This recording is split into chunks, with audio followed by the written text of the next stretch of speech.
The Rainbow Collections reads Peter Pan. Chapter 1. The Boy Who Never Grew Up. This is the story of Peter Pan, a boy who never grew up, but ran away to live in the Neverland when he was small. The Neverland is an island that children visit in their dreams and where anything can happen. To reach it, you have to be able to fly. Peter could fly. Sometimes when he felt lonely, he went back to the human world and listened at nursery windows to the bedtime stories mothers told their children. 3 children called Wendy, Michael and John Darling lived with their parents near Kensington Gardens. This was one of Peter's favourite places. You can see a statue of him there. The children had an unusual nurse called Nana. She was a big Newfoundland dog who slept in a kennel in the nursery. If she had been on guard that night Peter came, this story would never have happened. Mrs. Darling was a happy woman who hugged and kissed her children often. Mr. Darling was more serious. He worried a lot and did not think it was a good idea to have a dog for a nursemaid. Mrs. Darling used to tell the children bedtime stories every night. Then she tucked them in and lit their nightlights. As she tidied up the nursery, she would wonder what they were dreaming about. If Mrs. Darling could have seen into their minds, she would have seen a picture map of the island of Neverland. It had a lagoon, a pirate ship, flamingos, and a coral reef. There was a forest with wild beasts, savages, and fairies. Mrs. Darling was puzzled because the children talked so much about a boy called Peter Pan. They said he lived with the fairies. Mr. Darling thought it must be some silly tale Nana had told them. It all comes from having a dog as a nurse, he grumbled. One day Mrs. Darling found some leaves just under the nursery window. Peter must have dropped them, said Wendy. He's so untidy. But it's 3 floors up. How could he get here? Said Mrs. Darling. You must have been dreaming. But Wendy had not been dreaming. That very night, Mrs. Darling was sewing by the nursery fire and had almost fallen asleep. The window blew open and a boy dropped in on the floor. He was dressed all in leaves. A strange little light followed him, darting round the room like a living thing. It woke Mrs. Darling, who knew at once that the boy was Peter Pan. She cried out in alarm, and Nana sprang at the boy who leapt back through the window. Nana closed it, just catching his shadow by the feet. Nana picked up the shadow and took it to her mistress, who rolled it up and put it in a drawer. The following Friday, Mr. and Mrs. Darling were invited to a party at a house a few doors away. Mr. Darling was very cross with Nana and decided she had to be chained up in the yard. Mrs. Darling was worried because Nana kept barking. That's not her usual bark, she said. She only barks like that when there's danger. Nonsense, said Mr. Darling. Hurry up or we'll be late for the party. As the front door closed, a bright light appeared in the nursery, darting into drawers and cupboards. When the light stayed still for a moment, you could see it was not a light at all, but a fairy called Tinker Bell. The next moment, Peter himself came through the window. Come on, Tink, wherever you are, he said, and show me where my shadow is. Tinker Bell told him it was in a drawer. She spoke in a golden tinkle, like a chime of tiny bells. Peter pulled out his shadow and shut the drawer, forgetting that Tinker Bell was still inside. He tried to stick his shadow back on with water, then with soap, then nothing worked. He was in despair when Wendy woke up. What's the matter? She asked. My shadow won't stick on, Peter complained. Give it to me, said Wendy. I'll sew it on. Peter was thrilled to have his shadow back, and Wendy was so pleased that she offered him a kiss. Peter had never heard of a kiss, but he thought it must be a present, so he held out his hand. Wendy gave him a thimble instead, and forever after that he called a kiss a thimble. In return for the thimble, Peter gave Wendy an acorn button from his coat. She put it on a chain round her neck, and later on it would save her life. Peter told Wendy all about how he had run away to live with the fairies in Kensington Gardens. Now he lived in the Neverland with the Lost Boys. The Lost Boys were children who had fallen out of their prams when their nurses were not looking. Nobody claimed them, so they were sent to the Neverland. Wendy asked about the fairies. Once a baby's laugh broke into 1,000 pieces, explained Peter. Each piece became a fairy, but now children don't believe in fairies so much. Every time a child says, "I don't believe in fairies," a fairy somewhere drops down dead. That reminded Peter of Tinkerbell, who was still shut up in the drawer. She zoomed out in a fury and buzzed round the room. Wendy thought Tink was lovely, but Tinkerbell hated Wendy and was jealous of her. When Peter gave Wendy a thimble, Tinkerbell gave her a spiteful tug.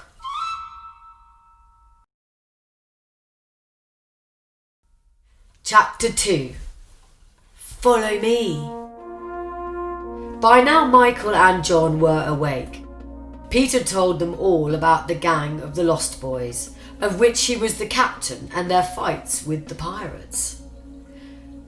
"Aren't there any lost girls?" asked Wendy. "No," said Peter. "We haven't any sisters or mothers to tell us stories and mend our clothes." "You poor boy," exclaimed Wendy. "I know lots of stories and I could mend your clothes." That was just what Peter wanted, to take Wendy and her brothers back to the Neverland with him.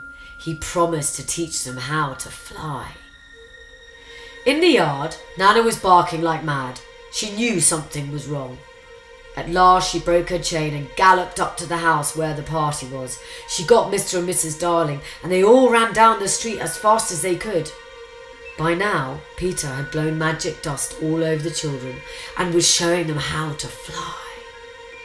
"Just wriggle your shoulders and let go," he cried, swooping round the room. One by one, they took off from their beds and followed him. I flew, shouted Michael. "Look at me," called John, bumping against the ceiling. He was wearing his Sunday top and looked very funny. "Oh, lovely," cried Wendy in midair.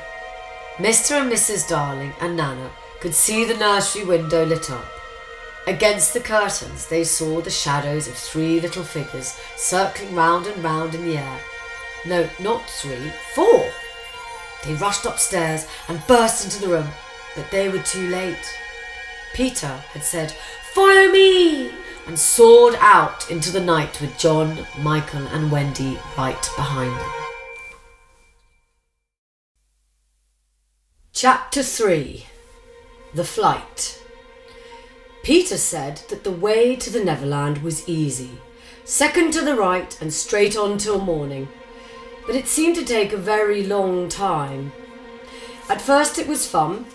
The children circled round church spires and raced each other among the clouds, but as they went on, they grew tired and hungry. Peter stole food for them from the beaks of passing birds, but it was not like a proper meal. At last they saw the Neverland below. It was just as they had imagined. They saw the lagoon, the redskins' wigwams and the wild beasts. As they flew down through the treetops, Peter told the children about the pirates and their dreaded leader, Captain Hook. The children had all heard of him. He was the most bloodthirsty buccaneer who had ever sailed the Spanish Main. "I cut off his right hand," said Peter proudly. "Now he has an iron hook instead, and he uses it like a claw." The children shivered. "One thing you must promise," Peter went on. "If we meet Captain Hook in open fight, leave me to deal with him." The children promised. Just then Tinkerbell flew up to warn them that the pirates had loaded their big gun, Big Tom.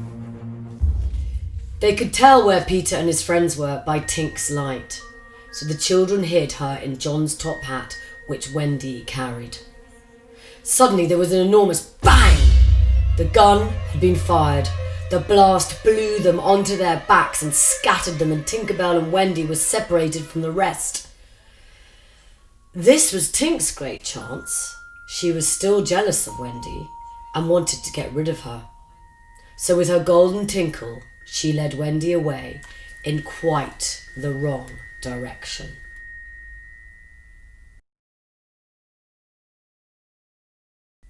Chapter 4. The Island Comes True. Now that Peter was coming back, the Neverland came to life.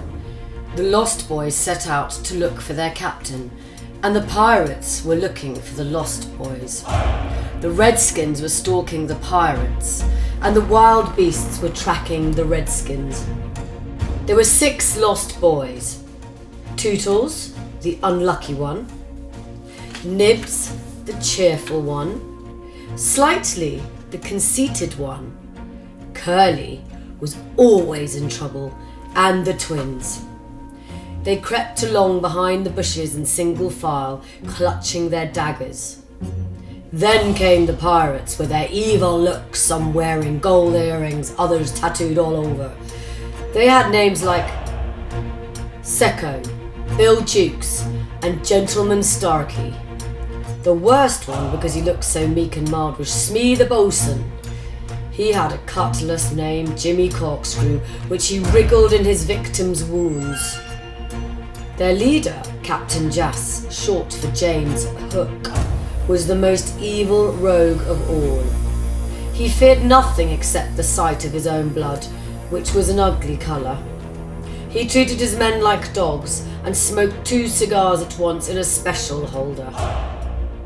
Hook had a lean, scowling face and long black ringlets. He thought he looked like Charles II and dressed like him. If any of his crew annoyed him, out shot his hook. There would be a tearing sound, a scream, and then the body would be tossed aside. Hook was Peter Pan's greatest enemy. On the trail of the pirates stole the Redskins. Great Big Little Panther was their chief, and Tiger Lily their princess. She was a beautiful, proud maiden, as brave as any warrior. Next came a procession of wild beasts, man-eating lions, tigers, and the like, all with their tongues hanging out for food. Last of all, there came an enormous crocodile. The Lost Boys reached their underground home, a cave hollowed out under the roots of 7 tall trees. Each trunk had a door, a hole just big enough for a boy to wriggle into. There was 1 door for each boy and 1 for Peter Pan. So far, the pirates had not discovered them. Although the pirates tried to catch Nibs as he ran away, Hook held them back. "1 is no good," he said. "I want all of them." And he sat down to wait while the pirates searched the wood. As he sat, Hook told Smee how Peter Pan had cut off his hand. He threw it to a passing crocodile. Hook snarled. "It liked the taste so much that it has followed me ever since, licking its lips for the rest of me. Luckily, it had also swallowed a clock. It goes tick, tick, tock, so I can hear it coming and escape." "One day," said Smee, "the clock will run down." "That's what I'm afraid of," said Hook. Just then, a familiar sound reached Hook's ears. Tick, tick, tick, tick. It was the crocodile. Hook and Smee dashed away and the boys came out of hiding. Nibs rushed back, pointing up at the sky. Something like a great white bird was floating their way. They didn't know that it was actually Wendy in her nightie. Tinker Bell was flying all around her, pinching her. Wendy was moaning, "Poor Wendy," to herself. "Peter wants you to shoot the Wendy bird," Tink called to the boys. The boys always did what Peter wanted, so they hurried away for their bows and arrows. Tootles was the first back. "Quick, Tootles, quick!" Tink screamed. "Peter will be so pleased." Tootles fitted an arrow to his bow and fired. Wendy fluttered to the ground, the arrow in her heart.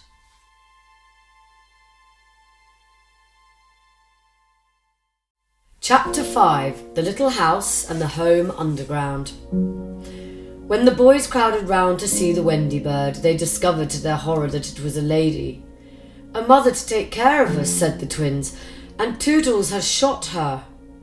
It was all part of Toodles' bad luck. He would have run away if Peter hadn't arrived. "I've brought you all a mother," he said joyfully. "Haven't you seen her? She flew this way." The lost boy stood aside and showed him Wendy. "She is dead," said Peter. "Who shot her?" "I did," Toodles confessed. "Now kill me." Peter was raising the arrow to strike when Nib shouted, "The Wendy lady moved her arm." "Poor Toodles," Wendy moaned. "She's alive," Peter cried, and he knelt down and saw that the acorn button he had given her had stopped the arrow and saved her life. "Listen to Tink," said Curly. "She's crying because Wendy's not dead." When the boys told Peter what Tinkerbell had done, Peter was furious. "I am no longer your friend, Tinkerbell," he said. "Go away forever." Wendy moved her arm again. "Well," said Peter, "go away for a week then." Tinkerbell wasn't the least bit grateful to Wendy. She just flew away as cross as two sticks. The lost boys didn't know what they should do for Wendy. They couldn't carry her down into the cave. "I know," said Peter. "We'll build a little house all around her." The boys rushed off to fetch branches, bedding and firewood, and Michael and John helped.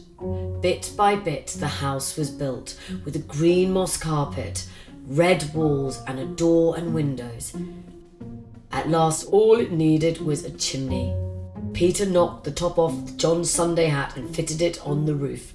It began to smoke at once. "This is your own little house," said Peter. "And we are your children," said the lost boys. The cave where Peter and the boys lived was one enormous room. There was a huge bed slung against the wall which was let right down at night, and the lost boys slept in it like sardines in a tin. Tinkerbell had her own tiny room, elegantly furnished with a couch, a dressing table and a mirror. There was even a crystal chandelier. Wendy did all the cooking for the boys. They ate island food, roast pig, breadfruit and bananas. Wendy liked to sit by the fire at night, when the boys were asleep darning their socks. Chapter 6 The Mermaid's Lagoon. At the edge of the island there was a vivid blue lagoon where mermaids swam. The mermaids lazed on the rocks, combing their long hair and splashing the children with their tails if they came too near. On moonlit nights they sang strange wailing songs, and on those nights it was dangerous to go near the lagoon.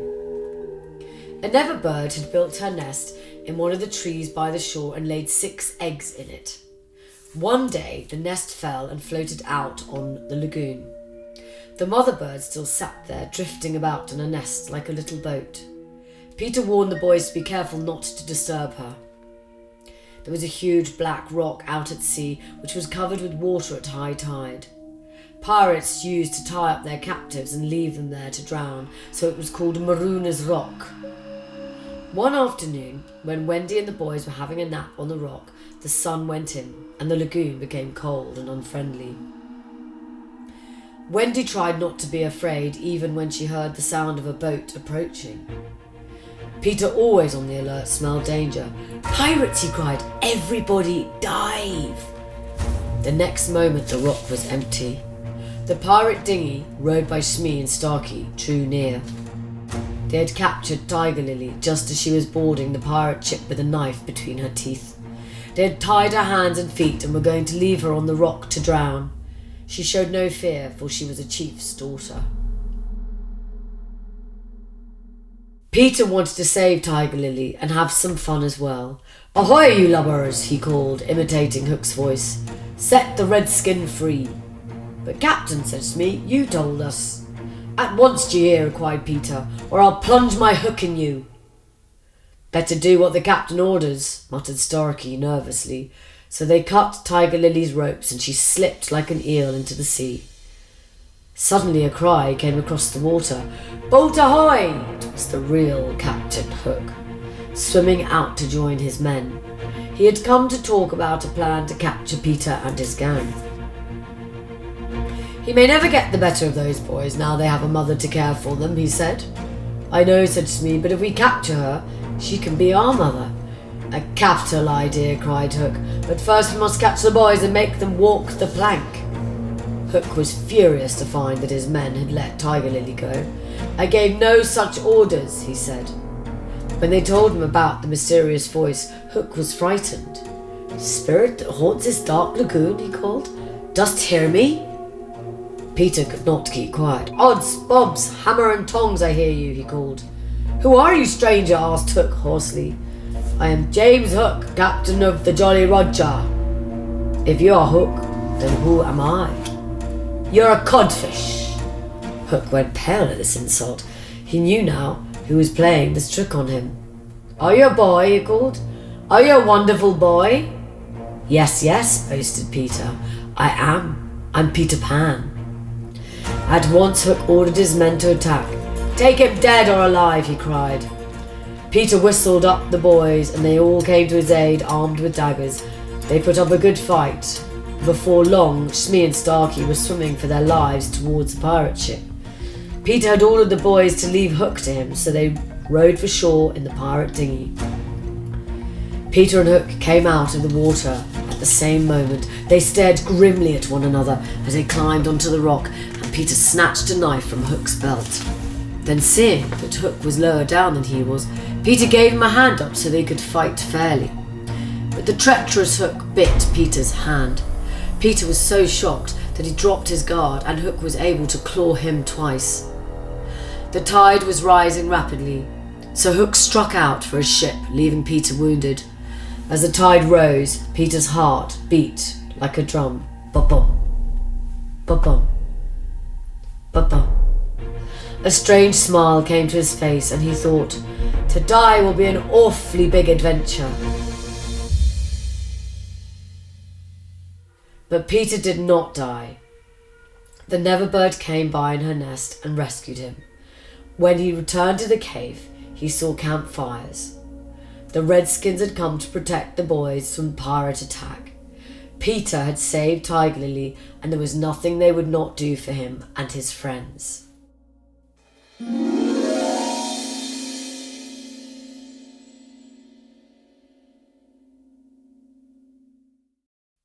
Chapter 7. Wendy's Story. Safe inside their cave, the children sat round for a make-believe tea. They were so excited that Wendy decided to settle them down with a story. She began to tell a story that Peter hated. It was about 3 children who had a nurse called Nana, and how they flew away one night, and how their father and mother missed them. Think how sad they were when they saw the empty beds, she said. Then she came to the part that Peter hated most. She told them how much mothers loved their children. The mother always left the window open for the children to fly back in, so they stayed away for years and had a very lovely time. Peter was very upset. Wendy, you're wrong about mothers, he said. Then he told them what had happened when he went back home. I thought, like you, that my mother would always keep the window open for me, so I stayed away a long time. When I flew back, my mother had forgotten me. The window was shut, and there was another little boy in my bed. Michael and John began to cry, afraid that their mother might forget them too. They begged Wendy to take them home. The Lost Boys said they wanted to come too, and Wendy promised she would ask Mr. and Mrs. Darling to adopt them. Peter was very hurt, but he was too proud to show it, and he would not make Wendy stay against her will. I will ask the Redskins to show you the way through the wood, and Tinker Bell can guide you when you fly over the sea, he said stoutly. But aren't you coming too? Asked Wendy. Oh no, exclaimed Peter. They would make me grow up, and I want to stay a little boy always and have fun. Then Peter and Wendy shook hands. Peter did not even give Wendy a thimble. Wendy measured out a dose of his medicine. It was only water, and put the glass next to his bed. Promise me you'll take it, she said in a motherly way. I promised. Now lead the way, Tinker Bell, he ordered. Tink darted up to the nearest tree, but nobody followed her, for it was at that moment that the pirates made their dreadful attack on the Redskins. The air was full of shrieks and howls and the clash of steel. Below there was a dead silence. Wendy fell to her knees, and the boys turned to Peter, holding out their arms and begging him not to desert them. Peter seized his trusty sword, ready to do battle. Chapter 8. The children are carried off. Hook and his fiendish crew had taken the Redskins by surprise, so the pirates had a mean advantage. Almost the whole Redskin tribe perished. Only the chief Tiger Lily and a few warriors managed to fight their way out. But Hook's work was not yet over. There was hatred in his wicked heart for Peter Pan. Hook knew that if the boys heard the Redskins' tom-tom, they would come out of hiding, thinking the Redskins had won. So he signalled to Smee, who beat the tom-tom twice. "It's a Redskin victory," cried Peter. The boys cheered and got ready to leave the cave, saying a last goodbye to Peter. As they came up one by one, each was caught by a pirate and trussed up like a chicken. Then the pirates bundled the children into the little Wendy house and carried it on their shoulders to the Jolly Roger. Hook was left behind. He looked carefully at the trees and discovered that one of them was more hollow than the others. He could just squeeze in. He could not open the door, but he peered through a chink and saw Peter lying peacefully asleep on the great bed. For a moment his cold heart was touched. Then he spied Peter's medicine, which he could just reach.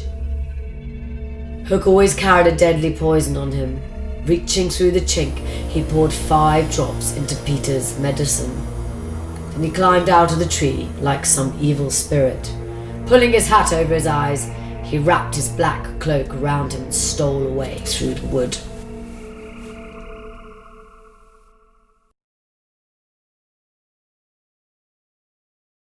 Chapter 9. Do you believe in fairies? At 10 o'clock that night, Peter was awakened by a tiny knock on the door.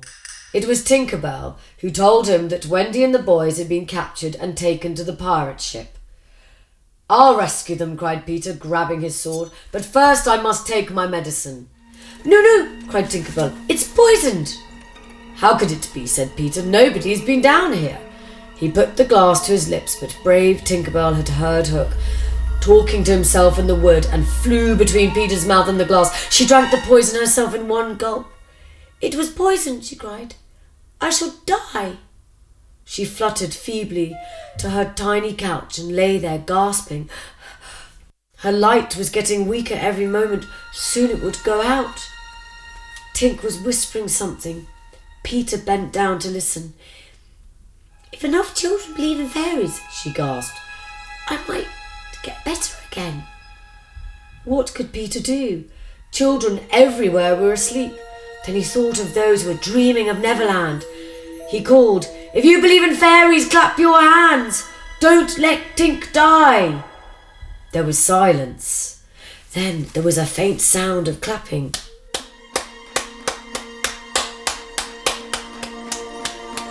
It grew and grew until it filled the cave.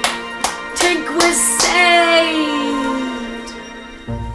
Her voice grew strong and she flashed round the room as merry as ever. "And now to rescue Wendy!" cried Peter. He came up through the tree into the moonlit wood. No one was about except for the crocodile, which never slept, passing down below. Peter swore a terrible oath. "It's Hook or me this time." Chapter 10. The Fight on the Pirate Ship. Aboard the Jolly Roger, Hook had the boys dragged up from the hold. He promised to spare 2 of them if they would join the crew. "Would we be free subjects of the king?" asked John bravely. "You'd have to swear down with the king," growled Hook. "Then we say no," was the answer. "Bring out the plank," roared Hook, "and fetch their mother." Wendy was brought up to see her boys walk to their death in the briny ocean. "Have you any last message for your children?" sneered Hook. Wendy spoke out firmly. "All your mothers hope you will die bravely like true Englishmen." "Tie her to the mast," Hook screamed. The boys' eyes were on the plank. It was the last walk they would ever take. There was a grim silence, but it was broken by a strange sound, a tick, tick, tick of the crocodile. Hook collapsed with fear. He crawled along the deck, crying to his men, "Hide me! Hide me!" As the crew gathered round Hook, the boys looked over the side and saw not the crocodile, but Peter Pan. He was ticking, signalling to the boys not to give him away. He slipped aboard and ran to hide in the captain's cabin. When the ticking stopped, Hook grew brave again. He lined up the boys for a flogging and sent Jukes to his cabin for the cat-o'-nine-tails. Jukes entered the dark room. Suddenly there was a terrible scream. A blood-curdling crow followed. Jukes had been killed by Peter. 2 more pirates suffered the same fate. After this, the crew lost their nerve and no one else would venture forth, so Hook sent in the 8 boys. "Let them kill each other," he snarled. This was just what Peter wanted. He unlocked the boys' chains with the key he had found and armed them with Hook's weapons. Then, while the pirates' backs were turned, they all crept out on deck. Peter freed Wendy and, wrapping himself in her cloak, took her place at the mast. Then he let out a terrific cock-a-doodle-doo. The pirates, frightened out of their wits, spun round. "'Tis an unlucky ship," they cried. "That is a captain with a hook." "'Tis because we have a woman on board," said Hook quickly. "Fling her over the side." "No one can save you now, missy," said one of the kinder pirates sadly. "Here's one who can," cried Peter, throwing aside the cloak. "Peter Pan!" A great fight began. Swords and cutlasses clashed and bodies tumbled into the water. Soon only Hook was left. His sword flashed like a circle of fire. "Leave him to me, boys," cried Peter. Although he was smaller, Peter was nimbler and soon wounded Hook. At the sight of his own blood, Hook turned pale and dropped his sword. He rushed to set fire to the powder magazine and blow the ship up. But Peter bravely snatched the torch from his hand and threw it into the sea. Hook backed away from the menacing Peter and climbed on the bulwark. Peter aimed a kick at him, and Hook lost his balance, slithering straight down into the sea. The crocodile, whose clock had run down at last, had silently followed Peter and was waiting patiently below. As Hook reached the water, the crocodile opened his jaws and finally had the rest of Hook for his supper.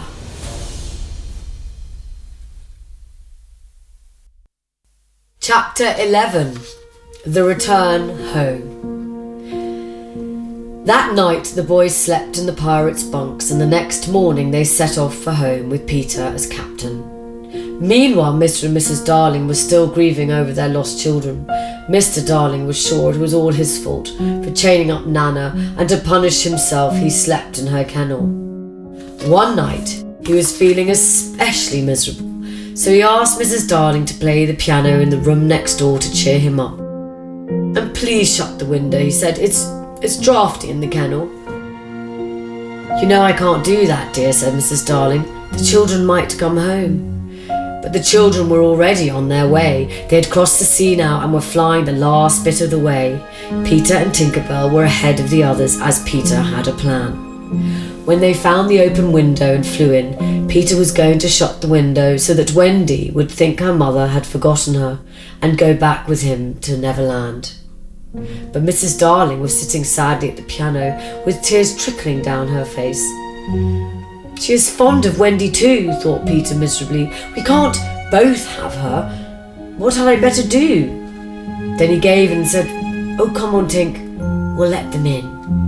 So Wendy and Michael and John slipped into the nursery. They decided to get into bed and pretend they had never been away. When Mrs. Darling came in and saw that the beds were full, she thought it was a dream. Then the children spoke to her. She put her arms around them, woke her husband and called Nana. Peter had had many strange experiences that other children could never know, but now he was looking through the window at the one joy he could never share. The Darlings adopted the lost boys, and Mrs. Darling let Wendy go back to Neverland once a year to help Peter with the spring cleaning. Peter came back to visit Wendy too. He had not much idea of time, so he did not come every year. Once he left it so long that when he next came, Wendy was grown up and she had a little girl of her own called Jane. You can guess what happened. Jane wanted to go back with him, and Wendy let her. As Peter never grew up, one year Jane's daughter was the one who went, and so it will go on, as long as there are children, and the Neverland, and Peter Pan.